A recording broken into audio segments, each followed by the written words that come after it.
Salut à tous, on est de retour pour une nouvelle vidéo. On va continuer à parler de l'actualité mercato de ce dimanche concernant le Paris Saint-Germain. Ça chauffe au niveau de l'entraîneur, énorme information dans quelques minutes.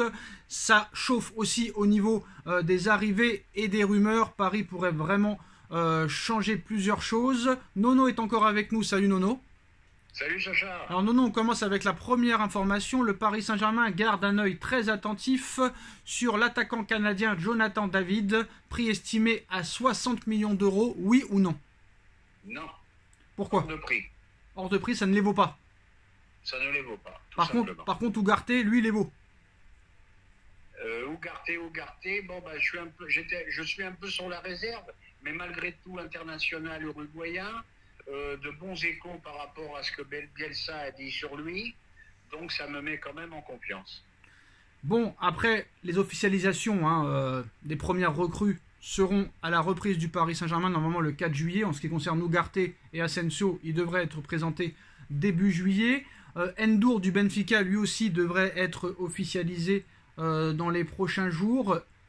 Paris veut le retour de Simons, qui serait beaucoup moins de 12 millions d'euros. On parle de 8 millions d'euros. Est-ce que Paris, franchement, commence bien ce mercato? Ou est-ce que Paris prend trop de recrues sans vraiment savoir leur potentiel? Est-ce qu'il faut absolument le retour de Xavi Simons, qui a quand même été élu meilleur joueur du championnat des Pays-Bas, qui est quand même 7e à l'indice UEFA? Donc peut-être que c'est moins bien que la France sur le papier, mais quand même, il faut quand même le signaler. Qu'est-ce que tu penses de ce début de mercato et des pistes à l'heure actuelle du PSG?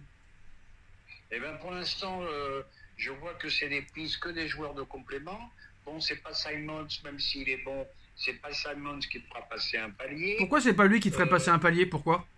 Parce que non, je pense qu'il n'a pas le talent nécessaire pour s'imposer au PSG. Ah bah c'est sûr que s'il joue pas, le talent on peut pas le voir. C'est comme Emery, c'est pareil.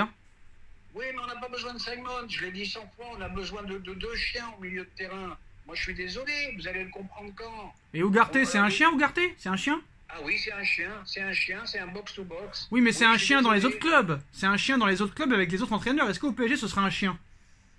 Ah bah j'espère. Ah, t'espères, c'est ça le problème, t'en es pas sûr. Ah bah là, faut le voir faut le voir en action. Alors qu'à City, au Barça, au Real, je suis sûr que t'aurais dit que c'est sûr et certain que c'était fiable. Eh bien, c'est toujours pareil, parce qu'on ne connaît pas la suite du recrutement qu'il va y avoir. Est-ce que ce sont des joueurs de complément? Est-ce que ce seront des joueurs qui seront titulaires? Donc, on ne peut pas être affirmatif à 100%. Attendons la suite du mercato. Ah bah si le gars est recruté 60 millions d'euros pour rester sur le banc, il n'a rien à faire au PSG, puis c'est tout. Bref. Eh ben, regarde cette année, combien de matchs a joué Soler, combien de matchs a joué Ruiz. Ouais, mais Soler, il n'a pas été acheté 60 millions. Soler a beaucoup joué. Bah regardez, Soler a beaucoup joué. C'était le chouchou de Galtier. Et Ruiz, il a été blessé 3 mois, donc c'est compliqué. Oh, le chouchou. Ah bah le chouchou, Le chouchou. Beaucoup de fin de match. Non, le chouchou, le gars. 80e. Le chouchou, il nous a fait le cinéma avec Emery. Il a fait rentrer Emery dans le rang. Et il a mis Soler presque à tous les matchs, le gars. Oui, d'accord. Mais enfin bref, c'était 2 échecs quand même. Gros échec même. Donc, en ce qui concerne maintenant l'entraîneur, Nono, ça s'est accéléré depuis le début d'après-midi. Il ne reste plus que quelques détails contractuels. On a évoqué tout à l'heure un engagement de 2 ans et des questions sur la composition du staff de l'ex-entraîneur du FC Barcelone. Mais Enrique et le Paris Saint-Germain sont tombés officiellement d'accord d'après le Parisien. Fabrizio Romano nous dit que Luis Enrique a accepté officiellement le poste au Paris Saint-Germain. Il veut le Paris Saint-Germain, les discussions sont très avancées. Alors ce n'est pas encore fait officiellement car il discute toujours du staff en attendant toujours les derniers détails pour que cela soit scellé. Mais voilà, confirmation, Luis Enrique sera le prochain coach du Paris Saint-Germain. À moins vraiment d'un tremblement de terre, c'est Enrique qui sera l'entraîneur du Paris Saint-Germain. Et Luis Enrique, Nono, a déjà parlé très clairement de ce qu'il voulait pour le Paris Saint-Germain. Alors, Paris a bien un accord de principe avec Luis Enrique. Il souhaite que Neymar reste, que Marco Verratti reste, parce qu'il souhaite absolument conserver Verratti. Neymar reste un sujet de désaccord apparemment, mais Luis Enrique espère qu'il restera également. Le PSG a déclaré à Luis Enrique en personne qu'il voulait vendre et se débarrasser de Neymar. Alors que Luis Enrique voudrait que Neymar reste. On peut comprendre pourquoi. Ils ont été dans la même équipe. Neymar a été entraîné par Luis Enrique au Barça entre 2014 et 2016. Alors Luis Enrique espère que son staff le suivra dans son aventure au Paris Saint-Germain. Et Luis Enrique aimerait avoir un francophone avec lui comme entraîneur adjoint. Ce n'est pas fini. En plus de tout cela, il souhaite avoir Harry Kane dans l'effectif. Et il voudrait Bernardo Silva, Lucas Hernandez, Lincoln Inn et Marcus Thuram. Il a confirmé qu'il était pour aussi que ces joueurs viennent au Paris Saint-Germain parce que les dirigeants, Campos l'apprécient, Enrique est apprécié par Nasser aussi. Ils lui ont expliqué que les pistes Silva et Hernandez, Lincoln Inn et Thuram étaient très chaudes. Il a accepté que ces joueurs viennent là et il souhaite avoir Harry Kane en numéro 9 en complément de Mbappé. Voilà. Ah ben, moi je vais te dire, il a des souhaits que moi je suis d'accord. Tous les joueurs que tu as cités, il faut, mais gros problème, la révolution, c'est pas pour maintenant. Pourquoi? Bah si il veut garder Verratti, c'est vrai qu'il peut le relancer, mais que Verratti, que va-t-il faire cette année? Il va être sérieux? Il va pas arriver avec 5 kilos de trop? Neymar, il va pas arriver pareil avec surpoids. Donc là, déjà, je suis un petit peu contrarié. Donc ça risque de commencer les conflits entre Enrique et Campos, ça, hein, parce que le PSG les veut plus et si lui les veut, ça risque de compliquer un petit peu la donne. Hein.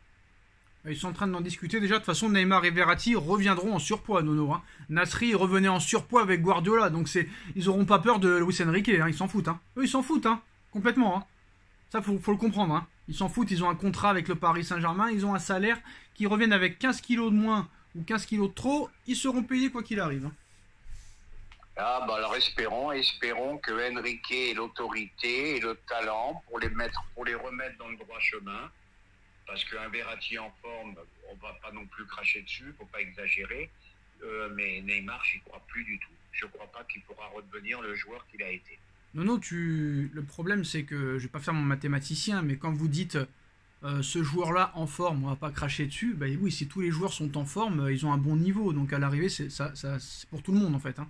C'est pour tout le monde. Bah, pour tout le monde, attention, il y en a qui ont les pieds carrés. Hein. Ah oui, c'est vrai. Lui, c'est un grand technicien, c'est un très très bon footballeur. Malheureusement, talent gâché par l'hygiène de vie, par l'état d'esprit. Voilà. Alors s'il arrive, Enrique, à le faire changer tout ça, ben c'est merveilleux. Alors il y a une chose intéressante hein, sur la rumeur Harry Kane. Le PSG et Tottenham s'intéresseraient à l'attaquant du FC Porto, Pepe, ailier de 26 ans qui peut jouer numéro 9 aussi. Tottenham le voudrait si Kane s'en va. Mais Paris le voudrait si jamais les pistes Osimhen et Kane venaient à échouer. Alors le FC Porto réclamerait le montant de sa clause libératoire, 75 millions d'euros. Donc si Tottenham cherche déjà un attaquant et est prêt à investir 75 millions, ça veut dire que très clairement Harry Kane est sur le marché. Hein. Ah bah il doit y avoir une offre sur la table pour Harry Kane. Il doit y avoir une offre. Mais là tu me parles de ce Portugais Pepe, encore un joueur à Mendes? Ah ça pour l'instant non, on n'a pas d'informations sur son agent. Non, apparemment c'est pas Mendes là pour une fois. D'accord. Mais c'est peut-être possible qu'il soit proche de Mendes. Hein. Ah bah tout ce qui se passe là-bas, c'est le grand patron, c'est Mendes. Hein. Alors moi il y a un truc qui me gêne parce que tout à l'heure on en a parlé Nono, mais on n'a pas confondu la chose. Le fait est que Enrique aussi a été très critiqué quand il était sélectionneur de la Roja, quand il faisait des lives Twitch après le match, même après des défaites. Ça au Paris Saint-Germain, c'est sûr et certain que ça ferait des polémiques complètement incroyables. Hein. Ouais, mais je pense que ça, à Paris, il faudra qu'il évite de le faire. Hein. S'il l'a fait avec l'Espagne, il peut le faire avec le PSG. Hein. Ben ça, les problèmes recommenceront. Voilà. Et ça commencera, les polémiques, et tu auras les débats de patati, de patata, Enrique, et ceci et cela. Donc, je pense qu'il sera assez intelligent pour pas le faire à Paris. Et ben voilà les postos, c'est la fin de cette vidéo. Dites-nous en commentaire ce que vous en pensez. Voilà, Luis Enrique au Paris Saint-Germain, c'est presque bouclé. On voit un petit peu l'avenir avec lui, qui il veut garder, qui il veut dans son effectif. On like, on partage, on commente, on s'abonne. Et on se retrouve très vite pour une nouvelle vidéo. Merci Nono, merci à tous. Tchuss. Merci Sacha.